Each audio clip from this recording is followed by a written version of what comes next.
అందరికీ వందనాలు. ఆ దేవాది దేవునికి స్తోత్రాలు. ప్రభువైన క్రీస్తును దేవుని కుమారుడని నమ్మి ప్రకటిస్తున్నటువంటి మీ అందరికీ ప్రభువు పేరటనే నా వందనాలు, శుభములు తెలియచేస్తూ ఉన్నాను. క్రీస్తునందు ప్రియమైన దేవుని వారలారా, గత 6 నెలల నుంచి ఈ యొక్క తెలుగు రాష్ట్రాలలో మేము మొదలుపెట్టిన జ్ఞాన యుద్ధం, అపవాది మీద, వాడి బోధల మీద పోరాటం చేయడం ప్రారంభించాం. 1st, 2nd, 3rd, 4th వరకు. 4th నుంచి ఏదైతే మొదట గుంటూరులో పెట్టామో, 2వది హైదరాబాద్లో పెట్టాము, 3వది మిర్యాలగూడ దగ్గర తాండాలో పెట్టాము, 4వది సంగారెడ్డిలో పెట్టాము. ఇదంతా బహిరంగంగానే చేశాం. ఇప్పుడు 5వ సెమినారు నిజామాబాద్లో పెట్టబోతున్నాం.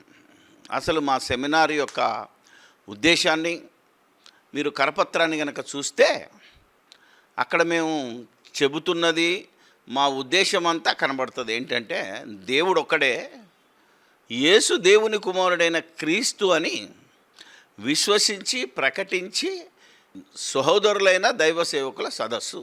ఇది 5వది. మేమెదురు చూస్తున్న శోధన, మేమెదురు చూస్తున్న సాతానుతో యుద్ధం ఈ యొక్క నిజామాబాద్లో ప్రారంభమైంది. ఎందుకంటే ఈ 4 పట్టణాలలో ఎంతోమంది దైవజనులు చూశారు, ఎంతోమంది విశ్వాసులు చూశారు, వచ్చారు, విన్నారు, వెళ్ళారు. దాన్ని మేము సోషల్ మీడియా వేదికగా ఫేస్బుక్లోను, అలాగే వాట్సాప్లోను, యూట్యూబ్లోను బహిరంగంగా పెట్టాం. కానీ ఎందుకో ఈ నిజామాబాద్లో మేమేం చెప్పబోతున్నామో వినకుండానే కొన్ని తప్పుడు వార్తలు, తప్పుడు పోస్టర్లు కానీ కరపత్రాలు కానీ బయటకు వచ్చాయి.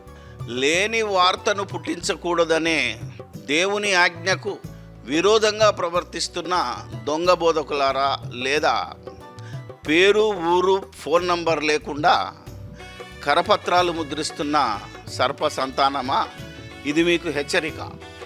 ఎందుకు చెప్తున్నాను అంటే, ఆలోచన చేయాలి కదా. మీరు ఇప్పటి వరకు 5 కరపత్రాలు రిలీజ్ చేశాను. అందులో ఏం రాశాము మేము, అది ఈ ప్రపంచ క్రైస్తవ్యానికి అందకుండా ఈ ఊరు పేరు లేని దొంగలు ఏం చేస్తున్నారంటే, ఇది నిజమా అని నిజామాబాదులో దైవజనులు, యవనస్తుల పేరు మీద ఊరు పేర్లను ఒక 4 పేజీల కరపత్రం రిలీజ్ చేశారు. మేము నిజామాబాద్ యొక్క పోస్టర్ రిలీజ్ చేసినప్పుడు దానికి వ్యతిరేకంగా పక్కనేముందో కూడా తెలియని సర్ప సంతానము, వీళ్ళు దేవుడు కాదని బోధ చేస్తున్నారు అని ఒక తప్పుడు స్టేట్మెంట్ ఇచ్చి ఈ మీటింగ్లకు ఇవ్వలొద్దంటాడు. ఆ తర్వాత నిన్ననే ఒకడు బొంకూరు వారి బొంకులని ఒక సరికొత్త కరపత్రం తీశాడు. 25 ఏళ్ళ నుంచి నేను పోరాటం చేస్తున్నాను. ఈవెన్ రక్షణ టీవీలో కూడా చెప్పాను, యేసు దేవుని కుమారుడైన క్రీస్తు, మేము ప్రకటిస్తున్నది సర్వేశ్వరుడు, సర్వశక్తిమంతుడు, సర్వోన్నతుడైన దేవుని జ్ఞానము, దేవుని శక్తి అయినటువంటి సిలువ వేయబడిన క్రీస్తును ప్రకటిస్తున్నాం. అది బైబిల్లో అపోస్తలులు ప్రకటించింది, క్రీస్తు ప్రకటించిందే మేము ప్రకటిస్తున్నాం.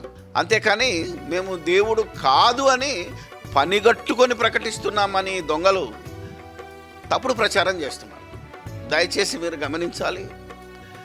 ఈ 4 సెమినార్లకు వచ్చిన వాళ్ళను అడగండి, లేదా రేపు 5వ సెమినార్కు రండి. మీరు ఎవరైతే మా మీద లేనిపోని వార్తలు కల్పించి చెప్తున్నారో, ఎవడైతే బొంకూరు వారి బొంకులు అన్నాడో, ఒక్కసారి 500 ప్రసంగాలు ఉన్నాయి నా యూట్యూబ్లో.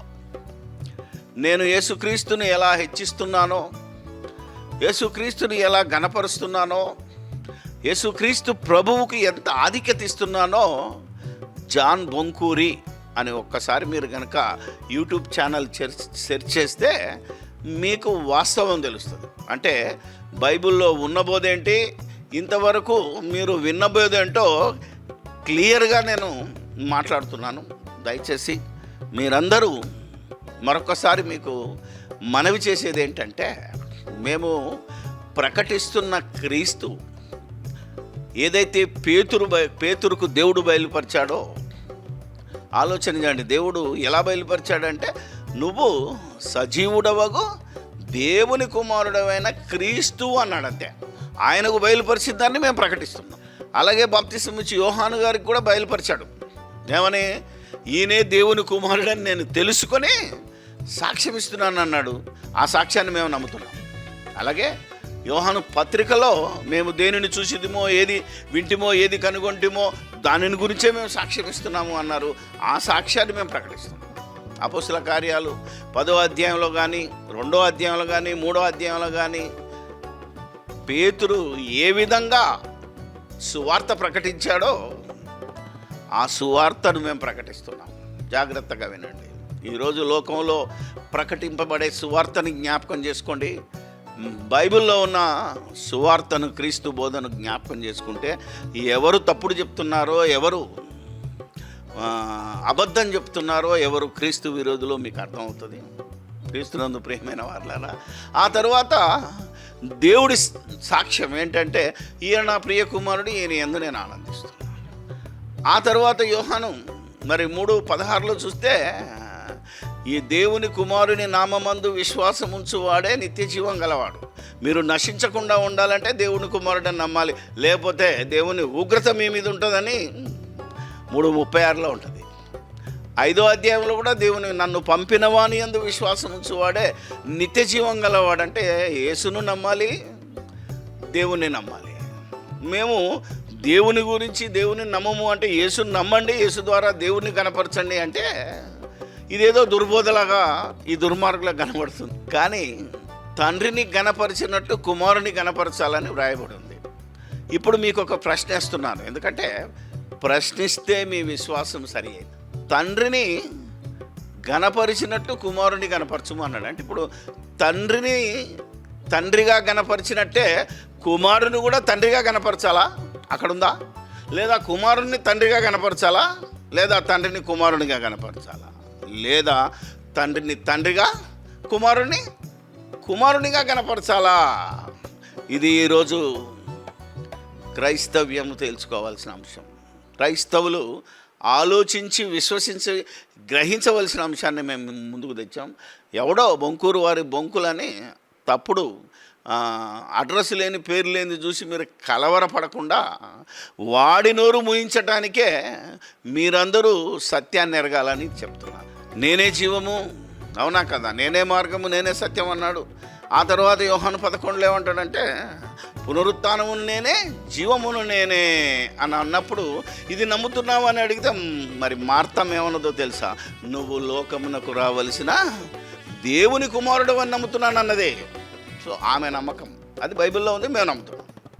అలాగే 17వ అధ్యాయం 3వ వచనంలో యోహాను సువార్తలో, అద్వితీయ సత్యదేవుడవైన నిన్నును నీవు పంపిన క్రీస్తును ఎరుగుటయే నిత్య జీవం. అంటే దేవుడున్నాడు, దేవుని కుమారుడు యేసుక్రీస్తు. ఆయన మన పాపముల నిమిత్తము మరణించెను, లేఖనముల ప్రకారమే సమాధి చేయబడను, లేఖనముల ప్రకారమే 3వ దినాన లేపబడను అనే సువార్తను మేము ప్రకటిస్తున్నాం. ఇందులో ఏ ఒక్కటి బైబిల్కి వ్యతిరేకంగా ఉన్నట్టయితే ఖచ్చితంగా మీరు మమ్మల్ని ఆ సెమినార్కి వచ్చి, ఆ సదస్సుకు వచ్చి అడిగితే మీరు అలసిపోయేంత వరకు సమాధానం చెప్తాను. జాగ్రత్తగా ఉండండి. ఆ తర్వాత మరి 20:30-31 యేసుక్రీస్తు ప్రభువును దేవుని కుమారుడు అంటేనే మీకు నిత్య జీవం. రోమాపత్రిక వచ్చేసరికి పౌలు గారు దేవుని కుమారుడని రుజువు చేశాడు. 10వ అధ్యాయానికి వచ్చేసరికి మీ హృదయమందు విశ్వసించాలన్నాడు యేసుక్రీస్తును ప్రభువుగా. జాగ్రత్తగా వింటే. కాబట్టి ఇన్ని విషయాలను మేము ఆలోచించి చెప్తున్నప్పుడు ఎవడో పనికి మాలిన వాడు సృష్టించాడు అయితే దేవుడు కాదా? దేవుని కుమారుడు అని నమ్మమని చెప్పిన తర్వాత దేవుడు కాదా అని ప్రశ్నించినోడు సైతాను సంబంధి. ఆలోచన చేయండి మీరు. ఎందుకు నీకు ఆ ప్రశ్న వచ్చింది? నువ్వు నమ్మవలసింది, ప్రకటించవలసింది, అపోస్తలులు ప్రకటించింది దేవుని కుమారుడని. వారు ప్రకటించిన సువార్త కాక మరి ఒక సువార్తను అపోస్తలులైనా ఈ లోకంలో ఎవడైనా పరలోకం నుంచి వచ్చిన దూత అయినా ప్రకటిస్తే శాపగ్రస్తుడవుతాడు సుమా. అందుకే దయచేసి ఈ తప్పుడు పత్రికలు సృష్టించిన వారికైనా వాటిని పంచుతున్న వారికైనా చాలా శ్రమ. ఎందుకంటే మీరు దేవుని కుమారుడైన యేసుక్రీస్తుతోనూ దేవునితోనూ పోరాడుతున్నారు. ఓకే, మమ్మల్ని ప్రత్యేకంగా నన్ను టార్గెట్ చేసి నన్నేదో డిఫేమ్ చేయాలనుకుంటే నో ప్రాబ్లం, నాకు నేను డిఫేమ్ అయినా పర్వాలేదు, కానీ యేసుక్రీస్తు డిఫేమ్ కాకూడదు. ఈ ప్రపంచానికి యేసుక్రీస్తే రక్షకుడు, యేసుక్రీస్తే పాప విమోచకుడు, యేసుక్రీస్తు దేవుని కుమారుడని నమ్మితేనే నిత్య జీవమనే బైబిల్లో ఉన్న సంగతిని మేము ప్రకటించుచుండగా దేవుని కుమారుడని నమ్మితే ఎక్కడ క్రైస్తవులు పరలోకం పోతారో నిత్య జీవం పొందుతారో అనే భయము కలిగిన సర్ప సంతానము దేవుని కుమారుడని నమ్మకుండా తప్పుడు వార్తలు సృష్టిస్తున్నారు. ఏది నమ్మితే నిత్య జీవం అని బైబిల్ నొక్కి వక్కానించిందో దాన్ని కాదనటానికి ఈ సర్ప సంతానం బయలుదేరింది. ఎందుకంటే నేను ఎందుకంటున్నాను అంటే, ఆనాటి యూదులు ఎలాగైతే యేసు నేను దేవుని కుమారుడని చెప్తే ఆయనను హింసించి నిందించి, అవునా కదా, ఏ విధంగా టార్చర్ చేశారో ఈరోజు నన్ను కూడా ఆ విధంగా, మరి అనుకోకండి నేనేమో యేసుక్రీస్తును గాను, యేసుక్రీస్తుకు కాల గోటికి ఒక యోహాన్ అన్నాడు, చెప్పుల వారు విప్పటానికి యోగ్యుడని కాదు, నేను అంతకంటే పాపుల్లోకి వెళ్ళ పరమ పాపిని. ఏదైతే పౌలు చెప్పాడో ఆ పౌలు బోధించిన సువార్తను, సిలువ వేయబడిన క్రీస్తును నేను ప్రకటిస్తున్నాను కనుక ఇది నిజమా అని మరి నిజామాబాద్లో వేసిన కరపత్రాన్ని నిజామాబాద్లో ఉన్న వాళ్ళు కానీ, రేపు మరొక సెమినార్, ఇంకా 10 సెమినార్లు పెట్టాలనుకుంటున్నాను నేను ఆ ప్రతి పట్టణంలో. అలా పెడుతుంటే దొంగలు ఏమంటున్నారంటే, ఇదివరకు ఉన్నది వేరే కదండి బ్రదర్, మేము విన్నది వేరే, ఇప్పుడు మీరు చెప్పి కలవరపరుస్తున్నారు అని అంటున్నారు. నో, నేను కలవరపరచలేదు. మీకు ఇంతకుముందు చెప్పబడిన బోధ బైబిల్లో అలాగుందో లేదో మీరు చెక్ చేసుకోలేదు, ఎవరు చెక్ చేసుకోలేదు.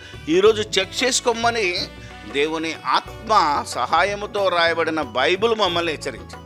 కాబట్టి లోతుకెళ్ళి బైబిల్ను పరిశీలించి పరిశోధించి మీ విశ్వాసము మన విశ్వాసము సరి అయిందో కాదో మనల్ని మనమే పరీక్షించుకోవాలని 2 కొరింథీ 13వ అధ్యాయం 5వ వచనంలో మనల్ని పరిశుద్ధాత్మ హెచ్చరించిన విధానంతో ఈరోజు మేము ఇంతవరకు ప్రపంచ బోధకుల ద్వారా విన్న బోధ, అపోస్తలులు క్రీస్తు ద్వారా బైబిల్లో చేసిన బోధ ఏ విధంగా ఉందో సరిచూసుకోమని ప్రకటిస్తున్నాము. కాబట్టి ఇప్పటికైనా మరొకసారి మా కరపత్రాలను చూడండి.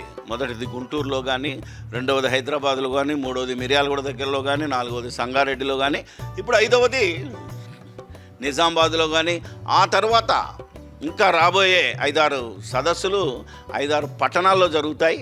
వీలైతే ఈ యొక్క సాతాను మీద యుద్ధం, సాతాను శోధనను గెలవటానికి ఇంకో 10 కాకపోతే 20 సదస్సులు ఈ 2 రాష్ట్రాల్లో ముఖ్య పట్టణాల్లో పెట్టబోతున్నాం. ఎక్కడికైనా ఏ ఊరోళ్ళైనా మా దగ్గరకు వచ్చి ఇది ఎంతవరకు నిజము అని మమ్మల్ని అడిగి తెలుసుకోండి, లేదా సెమినార్కి వచ్చి వినండి, అర్థం కాకపోతే ప్రశ్నించండి. మీరు అలసిపోయేంత వరకు మీ ప్రశ్నలకు సమాధానం చెప్తాను. ఏది నిజము అని ఒక 22 ప్రశ్నలు ఒకడు సంధించాడు. ఊరు పేరు లేని భ్రష్టుడు. ఆలోచన చేద్దాం. అంటే ఏదో పాస్టర్ల సంఘం అని లేకపోతే యవనస్తుల సంఘం అని పెట్టాడు, కానీ దానికి ప్రెసిడెంటా సెక్రటరీరా ఎవరు ధైర్యం చేసి పేరెందుకు పెట్టలేదని అడుగుతున్నాను. అలాగే ప్రతివాడు పేరు లేకుండా, ఫోన్ నంబర్ లేకుండా, అంటే పిరికి పొందాలన్నమాట. మేము పేరు ఫోన్ నెంబర్తో సహా ఈరోజు మేము యూట్యూబ్లో పెడుతున్నాం, ఫేస్బుక్లో పెడుతున్నాం, పబ్లిక్గా మీటింగ్ పెడుతున్నాం. జాగ్రత్తగా దీన్ని సువార్తను అడ్డుకుంటుంది ఎవరంటే భ్రష్టులైన ఈ క్రైస్తవులు మాత్రమే, అందరు కాదు, భ్రష్టులైన వారు. ఈ భ్రష్టులు తమ మనోనేత్రములు వెలిగించుకోకపోయినా మాకు వచ్చే బాధ లేదు, కానీ ఈ అబద్ధపు బోధ, అబద్ధపు కరపత్రాలు, పేరు ఊరు లేని కరపత్రాలను విని చదువుకొని చూసి ఎక్కడ విశ్వాసంలోంచి తప్పిపోతారేమో అని నిజమైన విశ్వాసాల మీద ఉన్న ప్రేమతో వారిని కొందరిలోనైనా అగ్నిలో నుంచి లాగి రక్షించాలనే ఆలోచనతో నేను ఈ వీడియో చేశాను. ఎవరిని కన్విన్స్ చేయడానికి కాదు, మేము చేస్తున్న బోధ రైట్ బోధ, 100% బైబిల్ ప్రకారం మన బోధ. అవునో కాదో తెలుసుకోవాలంటే రేపు నిజామాబాద్కు రండి, ఆ తర్వాత కర్నూలు రండి, ఆ తర్వాత వరంగల్ రండి, ఆ తర్వాత నరసరావుపేటకు రండి, ఆ తర్వాత ఈ మంచిర్యాలకు రండి, ఆ తర్వాత ఇంకెన్నో ముఖ్యమైన పట్టణాలలో ఈ సదస్సులు నిర్వహించబోతున్నాం. ఏది నిజమో ఏది అబద్ధమో, ఏది వాక్యానుసారంగా ఉందో ఏది వాక్యానుసారంగా లేని వార్తను పుట్టించి అబద్ధము నమ్మునట్టు మోసం చేస్తున్న ఈ సైతాను సంబంధుల యొక్క బోధను మీరు గ్రహించండి. రెఫరెన్స్ టు ది కాంటెక్స్ట్, డైరెక్ట్గా ఉన్న రెఫరెన్స్ను కాదని అక్కడుంది కదా ఇక్కడుంది కదా అని కథలల్లి కంపేర్లు చేసి సాతాను యొక్క బోధను విస్తరింపజేయాలని, సత్యాన్ని అడ్డుకోవాలని విశ్వ ప్రయత్నం చేస్తున్నారు. విశ్వాసులారా, దైవజనులారా, మరొక్కసారి మేము చెప్తున్న బోధలు, మేము చేస్తున్న బోధలు అవి బైబిల్లో ఉన్నవో లేవో చెక్ చేసుకోండి. ఆల్రెడీ చాలా ఛానళ్ళ ద్వారా ఎన్నో రకాలైన మరి నాతో పాటు దైవజనులు ఎంతమవుతున్నారో వాళ్ళ ఛానల్లో కూడా ఈ ప్రసంగాలను పెట్టాం. మీరు అన్ని ప్రసంగాలకు ఏదైతే 22 ప్రశ్నలకు ఆ నిజామాబాద్ వాళ్ళు ఇచ్చారో ఆ 22 ప్రశ్నలకు ఒక 50 ప్రసంగాలు నా యూట్యూబ్లో ఉన్నవి. బైబిల్ దగ్గర పెట్టుకొని దేవుని నీతిని, దేవుని రాజ్యాన్ని వెదికి మీరు మీ విశ్వాసాన్ని పరీక్షించుకోవాలని, మిమ్మల్ని రమ్మని మేమేం బతలాడతలేదు. ఎందుకంటే నిత్య జీవానికి ఎంతమంది అయితే ఉంటారో, ఆయన ఆకర్షణలో ఎంతమైతే ఉంటారో వాళ్ళందరూ వస్తారు. రక్షణ పొందుతున్న వారిని ప్రభువే మాతో కలుపుతాడు. ఎవరికి ఏది ఇవ్వం, జీవవాక్యాన్ని మాత్రమే మేము ఇస్తాం.